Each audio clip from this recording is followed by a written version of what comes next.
तो भाई पिछले लेक्चर में मैंने तुम्हें बताया था कि ऑप्टिकल एक्टिविटी में क्या होता है ना। ऑप्टिकल एक्टिविटी में दो बताए थे, डेक्स्ट्रो और लीवो, है याद? डेक्स्ट्रो का मतलब क्या होता है? जो एंटी क्लॉकवाइज घुमा दे यानी पॉजिटिव, और लीवो का मतलब जो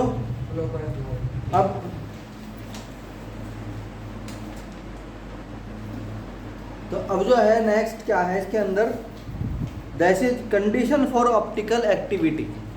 कंडीशन ऑफ ऑप्टिकल एक्टिविटी का मतलब है कि तुम्हारा कंपाउंड एक्टिव होगा भी कि नहीं होगा। पहला सवाल तो यह है, क्या हर कंपाउंड जब उससे लाइट पार कराई जाती है तो क्या वो ऑप्टिकली एक्टिव होता है या नहीं होता है, ये डिसाइड करना पड़ता है। ठीक है, तो इसके लिए चेक करना पड़ता है कि वो कंपाउंड जिसमें ऑप्टिकल एक्टिविटी होगी वो चिरल कार्बन है या नहीं है।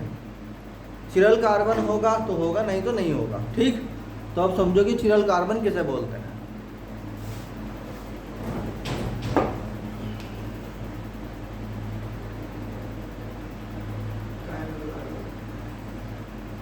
चिरलिटी या फिर और चिरल कार्बन।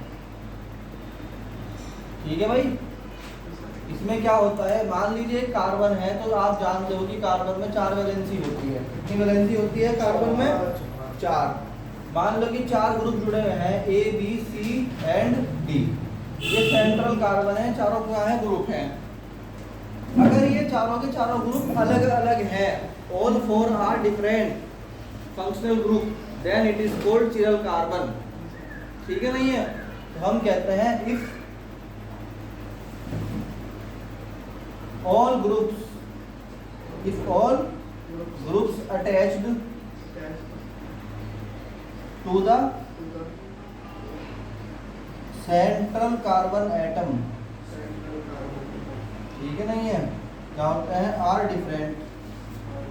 क्या होते हैं? Are different, then called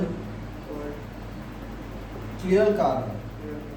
chiral भी बोलते हैं कुछ लोग, चिरल बोलते हैं कुछ लोग, कायरल बोलते हैं। आई बात समझ में? ठीक, और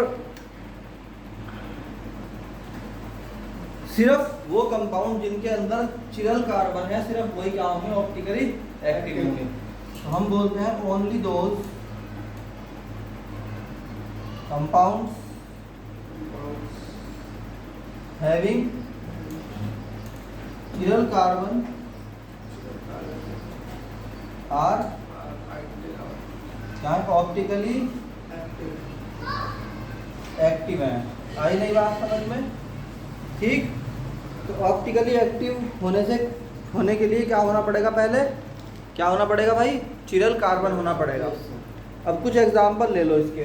फॉर एग्जांपल कार्बन, उसके साथ 4 चीज़ें जुड़ी हुई हैं, OH, H, COOH and CH3। इस तरह से क्या हुआ, हमारे पास एक कंपाउंड है। तो क्या ये कंपाउंड चिरल है या नहीं है?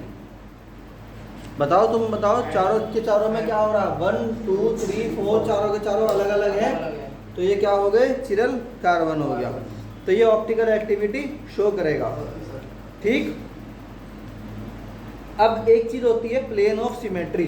क्या होती है? Plane of symmetry.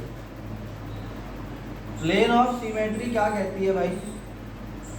कि वो प्लेन जिसके अलोंग कोई ऑब्जेक्ट सिमेट्रिक होता है, उसे बोलते हैं plane of symmetry.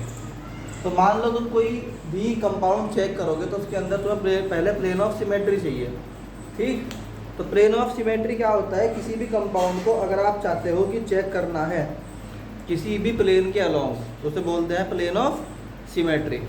Plane of symmetry next lecture में मिलेंगे। पहले तो समझ में आया कि नहीं आया? चिरल कार्बन, तो वे कार्बन जिनके चारों फंक्शनल ग्रुप ऑप्टिकली एक्टिव होते हैं, they are called chiral carbon. Otherwise तो जो ऑप्टिकली एक्टिव होगा सिर्फ वही होगा जिसमें चिरल कार्बन होगा, वरना होगा ही नहीं। आ गई बात समझ में? चलो।